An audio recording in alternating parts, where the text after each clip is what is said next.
Showtime!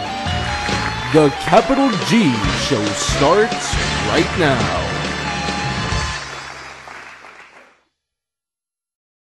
What's up, YouTube? Capital G here.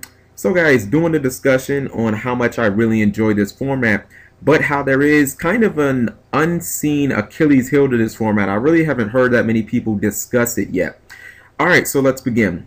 So with all the DN duels that I've been playing as of recently, it pretty much goes without saying that I like this format a lot. And I even feel like, because of how shitty last format was, in the short term, this could even feel like one of the all-timers. You know, the two bullies on the block of last format, that being Spellbooks and Dragon Rulers, I mean, they aren't OP as fuck anymore. They don't get those auto win hands. And at the same time, they still do have incredible plays. They still do have a little bit of derpiness.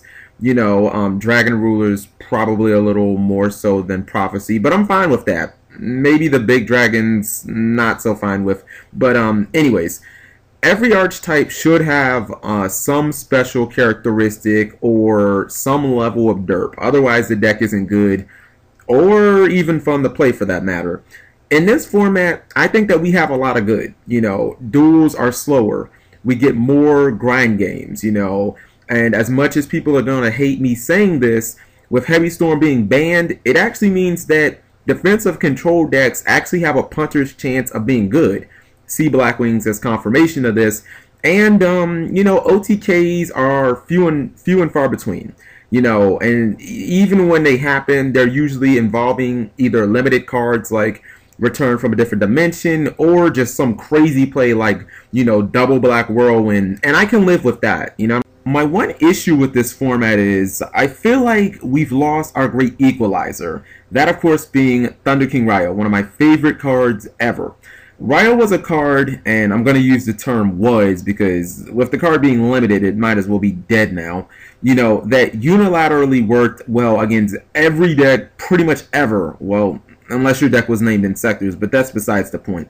The point was, the card was great against everything, and Ryo did two very important things. Number one, it stopped a lot of what I like to call stupid advantage, and then number two, it held players accountable. Now, stupid advantage is when a player goes +1 without any risk or with no real thought process.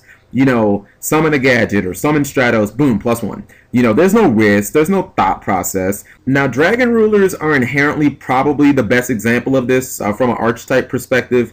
You know, activate 7 Sword, go +1, 2. Activate Gold Sarcophagus, go +1, 2. You know, you banish a dragon to summon a different dragon, go +1, 2.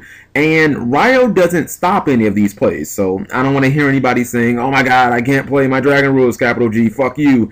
You know, Ryo just curbs the ridiculous amount of advantage that you gain from them. So, you know, Ryo doesn't eliminate this deck from being played. It makes these plays not just absurd level, you know, as far as just gaining advantage and racking up advantage turn after turn after turn for doing plays that are pretty elementary.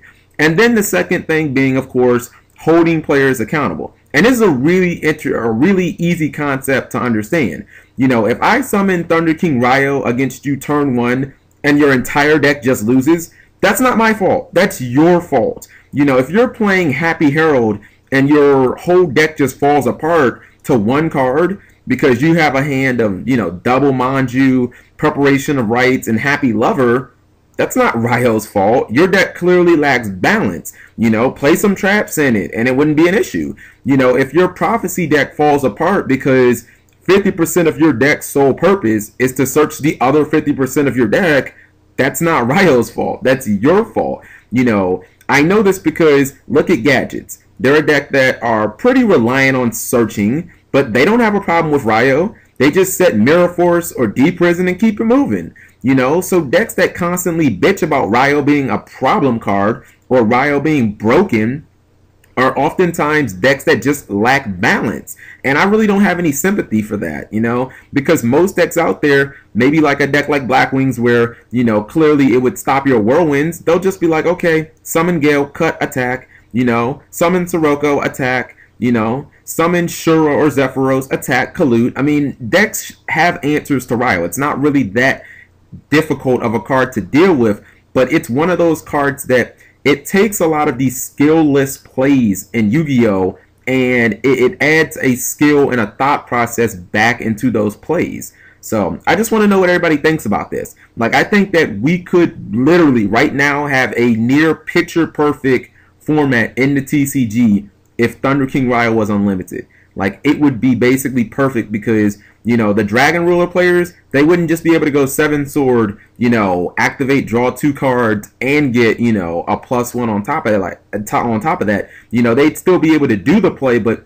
they just wouldn't be getting stupid free advantage. So let me know what you guys think. Maybe we can start a whole, like, Thunder King Ryo back to 3 petition or something like that, and it'll come back in 3 months. Thank you guys for watching as always, and take care. Subscribing makes life happy.